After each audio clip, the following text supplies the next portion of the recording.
when a peaceful day at the park turns into a police confrontation. A father's love and a child's innocence challenge deep-rooted biases in the most unexpected way. It was a warm Sunday afternoon in Greenfield Park, Ohio. The kind of day when families filled picnic tables, kids laughed on swings, and couples strolled lazily under the shade of tall oak trees. Among the sea of happy faces was a man named Darren and his 6-year-old daughter Emma. Darren had packed a simple lunch: peanut butter sandwiches, apple slices, and a thermos of lemonade. They sat on a faded blue blanket, spread out on the grass laughing, as Emma told him about her plans for first grade. Darren was the kind of dad who always made time for the little things. His easy laugh and the way he listened made Emma feel like the most important person in the world. Today was no different. Welcome to my channel of Gill Master Stories. Don't forget to subscribe button and press on the bell icon for more inspiration and mind-blowing stories. He playfully tugged on her tiny braid as she showed him a wobbly tooth, her bright blue eyes sparkling with excitement. Not far away, an older woman sat alone on a bench, her gaze fixed on them. Darren noticed her briefly, but paid little mind. People often stared. He was used to it. Being a black father to a white daughter meant catching curious glances. Sometimes people smiled warmly, but other times, like today, their expressions told a different story. Still, Darren brushed it off. He focused on Emma, who had just spotted the playground. "Can I go?" she asked, already halfway to her feet. "Go ahead, but stay where I can see you," Darren said, chuckling. As she darted off, he leaned back, enjoying the moment, unaware that the woman on the bench was dialing 911. But peaceful moments don't last forever, and Darren was about to find himself in a situation that would change everything. Emma's laughter carried across the playground as she climbed the jungle gym, her pink sneakers dangling as she swung from one bar to the next. Darren watched her closely, his gaze steady but soft. He always kept a careful eye on her, knowing the world wasn't always kind to families like theirs on the bench. The woman lowered her phone after a hushed conversation with the dispatcher. Her lips were pressed into a thin line as she stood and started walking toward the playground. Her steps were deliberate, her face set with an expression Darren recognized all too well, one of suspicion disguised as concern. She stopped near the jungle gym, her voice loud enough to be heard over the chatter of children. "Excuse me," she said, directing her words at Emma. "Where's your mommy?" Emma paused, gripping the metal bar tightly. "I'm here with my dad," she replied innocently, pointing toward Darren, who was already standing. He took a few steps closer, his brow furrowing as he assessed the situation. "Is there a problem?" Darren asked, his tone calm but firm. The woman turned to face him, her eyes scanning him with thinly veiled judgment. "I was just checking," she said, her voice dripping with condescension. "You don't look related," Darren sighed, his patience wearing thin. "She's my daughter," he said plainly. Emma, sensing the tension, climbed down and ran to his side. Clutching his hand, the woman didn't back down. "Well, you can't be too careful these days," she muttered, glancing at Emma as if looking for signs of distress. Darren knelt to Emma's level, his voice soft as he said, "Why don't you grab your water bottle, sweetheart? I'll be right here." Emma nodded, her small face troubled, as she walked back to the blanket. The woman crossed her arms, her stance challenging. "You can understand why this looks unusual," she said, her voice dropping to a whisper. "A man like you with a child like her." Darren straightened, his jaw tightening.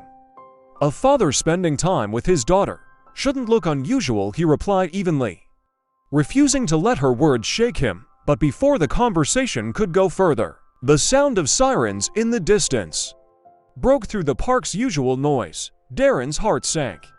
The woman's eyes darted toward the parking lot, a hint of satisfaction flickering across her face. But Darren knew this was only the beginning, and he had to stay calm for Emma's sake. The wail of sirens grew louder, drawing the attention of everyone in the park. Conversations quieted, and parents pulled their children closer as two Patrol cars rolled to a stop near the playground. Darren stood his ground, his posture calm but guarded, while Emma clutched her water bottle on the blanket, her wide eyes darting between her father and the flashing lights. Two officers stepped out, one man and one woman, their expressions professional but serious. The woman who had made the call approached them immediately, gesturing toward Darren as she spoke in hushed tones.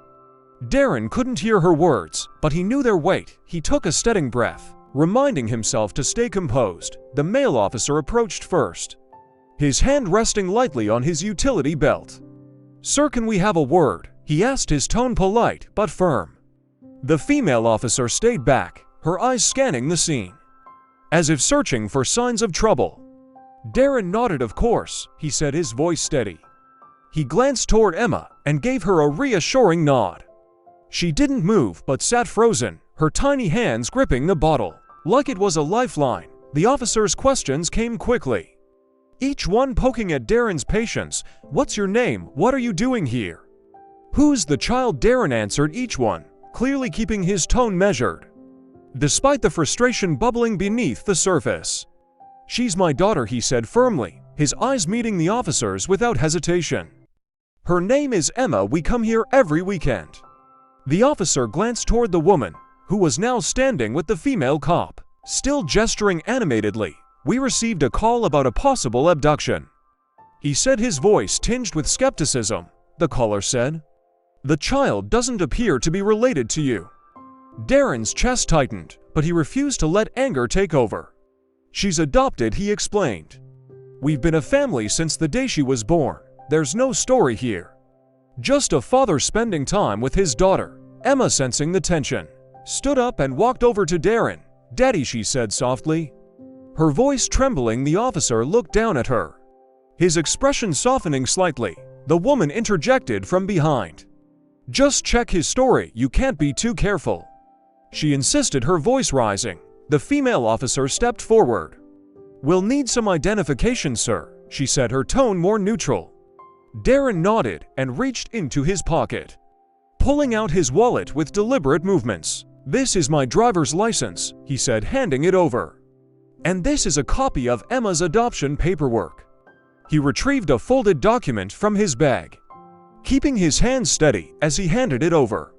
The officers exchanged a look, then began reviewing the papers. Meanwhile, the woman stood off to the side, her arms crossed and a triumphant look on her face. Darren kept his focus on Emma, who clung to his leg, as if she could sense his inner turmoil. But Darren knew the truth would prevail, and this was just another moment where he'd have to prove his love for his daughter against someone else's doubt. The female officer unfolded the adoption papers carefully, her eyes scanning the document while her partner verified Darren's ID. The seconds dragged on, each one stretching longer than the last. Darren stood motionless, his heart pounding, but his face betrayed no sign of it. Emma, still clutching his leg, whispered, "Are we in trouble, Daddy?" He crouched down, gently smoothing her hair. "No, sweetheart," he said softly, "we're not in trouble." Finally, the female officer looked up from the paperwork and met Darren's eyes. Her expression had shifted, the rigid professionalism softening into something closer to understanding. "Everything checks out," she said, handing back the documents. "I'm sorry for the inconvenience, Mr. Johnson." The male officer nodded and added, "Thank you for cooperating. It's clear there's nothing wrong here." The woman who had called the police stepped forward, her voice rising again. "You're just going to leave it at that? Look at them, doesn't this seem odd to you?" The female officer's tone hardened. "Ma'am, the documents are legitimate.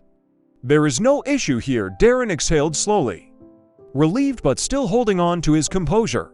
"I understand the concern," he said, addressing the woman directly, "but assumptions like these can cause real harm. My daughter doesn't deserve to feel unsafe just because our family doesn't look like what some people expect." Emma, still clinging to him, added quietly, "I love my daddy. He's the best." Her small voice carried through the quiet park, and suddenly the tension in the air seemed to crack, giving way to an uncomfortable silence. The woman faltered, her indignation Replaced by something that looked like guilt, her gaze dropped to the ground, her shoulders slumping slightly around them. The onlookers who had gathered began murmuring. Some looked at Darren with quiet sympathy, others with shame. One by one, the spectators turned back to their picnics and conversations, the spectacle losing its hold.